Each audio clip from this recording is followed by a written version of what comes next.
وتحسبهم أيقاظا وهم رقود ونقلبهم ذات اليمين وذات الشمال وكلبهم باسط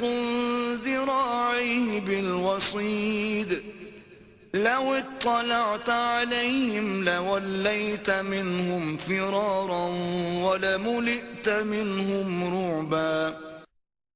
اور اے سننے والے، تو انہیں دیکھے تو بیدار خیال کرے گا حالانکہ وہ سوئے ہوئے ہیں، اور ہم وقفوں کے ساتھ انہیں دائیں جانب اور بائیں جانب کروٹیں بدلاتے رہتے ہیں، اور ان کا کتا ان کی چوکھٹ پر اپنے دونوں بازو پھیلائے بیٹھا ہے۔ اگر تو انہیں جھانک کر دیکھ لیتا تو ان سے پیٹھ پھیر کر بھاگ جاتا، اور تیرے دل میں ان کی دہشت بھر جاتی۔ وَكَذَلِكَ بَعَثْنَاهُمْ لِيَتَسَاءَلُوا بَيْنَهُمْ قَالَ قَائِلٌ مِّنْهُمْ كَمْ لَبِثْتُمْ قَالُوا لَبِثْنَا يَوْمًا أَوْ بَعْضَ يَوْمٍ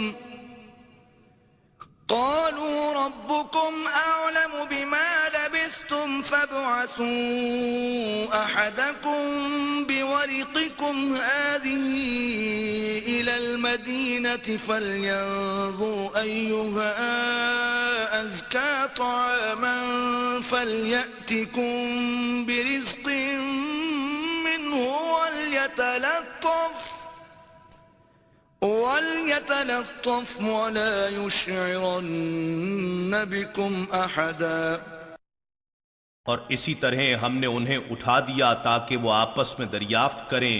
چنانچہ ان میں سے ایک کہنے والے نے کہا، تم یہاں کتنا عرصہ ٹھہرے ہو؟ انہوں نے کہا، ہم یہاں 1 دن یا اس کا بھی کچھ حصہ ٹھہرے ہیں۔ بالآخر کہنے لگے، تمہارا رب ہی بہتر جانتا ہے کہ تم یہاں کتنا عرصہ ٹھہرے ہو، سو تم اپنے میں سے کسی ایک کو اپنا یہ سکہ دے کر شہر کی طرف بھیجو، پھر وہ دیکھے کہ کون سا کھانا زیادہ حلال اور پاکیزہ ہے تو اس میں سے کچھ کھانا تمہارے پاس لے آئے، اور اسے چاہیے کہ آنے جانے اور خریدنے میں آہستگی اور نرمی سے کام لے، اور کسی ایک شخص کو بھی تمہاری خبر نہ ہونے دے۔ إنهم إن يظهروا عليكم يرجموكم أو يعيدوكم في ملتهم ولن تفلحوا إذا أبدا۔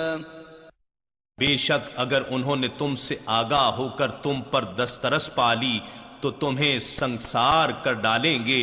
یا تمہیں جبراً اپنے مذہب میں پلٹا لیں گے، اور اگر ایسا ہو گیا تو تب تم ہرگز کبھی بھی فلاح نہیں پاؤ گے۔ وَكَذَلِكَ أَعْثَرْنَا عَلَيْهِمْ لِيَعْلَمُوا أَنَّ وَعْدَ اللَّهِ حَقٌّ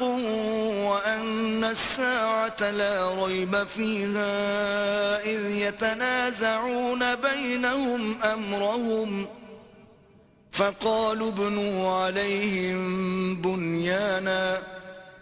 ربهم أعلم بهم قال الذين غلبوا على أمرهم لنتخذن عليهم مسجدا۔ اور اس طرح ہم نے ان کے حال پر ان لوگوں کو جو چند صدیاں بعد کے تھے مطلع کر دیا، تاکہ وہ جان لیں کہ اللہ کا وعدہ سچا ہے، اور یہ بھی کہ قیامت کے آنے میں کوئی شک نہیں ہے۔ جب وہ بستی والے آپس میں ان کے معاملے میں جھگڑا کرنے لگے، جب اصحاب کہف وفات پا گئے تو انہوں نے کہا کہ ان کے غار پر ایک عمارت بطور یادگار بنا دو، ان کا رب ان کے حال سے خوب واقف ہے۔ ان ایمان والوں نے کہا جنہیں ان کے معاملے پر غلبہ حاصل تھا کہ ہم ان کے دروازے پر ضرور ایک مسجد بنائیں گے تاکہ مسلمان اس میں نماز پڑھیں اور ان کی قربت سے خصوصی برکت حاصل کریں۔ سيقولون ثلاثة رابعهم كلبهم ويقولون خمسة سادسهم كلبهم رجما بالغيب ويقولون سبعة وثامنهم كلبهم قل ربي أعلم بعدتهم ما يعلمهم إلا قليل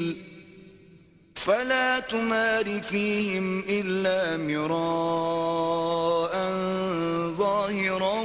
ولا تستفت فيهم منهم أحدا۔ اب کچھ لوگ کہیں گے اصحاب کہف 3 تھے، ان میں سے چوتھا ان کا کتا تھا، اور بعض کہیں گے 5 تھے، ان میں سے چھٹا ان کا کتا تھا، یہ بن دیکھے اندازے ہیں، اور بعض کہیں گے وہ 7 تھے اور ان میں سے 8واں ان کا کتا تھا۔ فرما دیجئے میرا رب ہی ان کی تعداد کو خوب جانتا ہے، اور سوائے چند لوگوں کے ان کی صحیح تعداد کا علم کسی کو نہیں، سو آپ کسی سے ان کے بارے میں بحث نہ کیا کریں سوائے اس قدر وضاحت کے جو ظاہر ہو چکی ہے، اور نہ ان میں سے کسی سے ان اصحاب کہف کے بارے میں کچھ دریافت کریں۔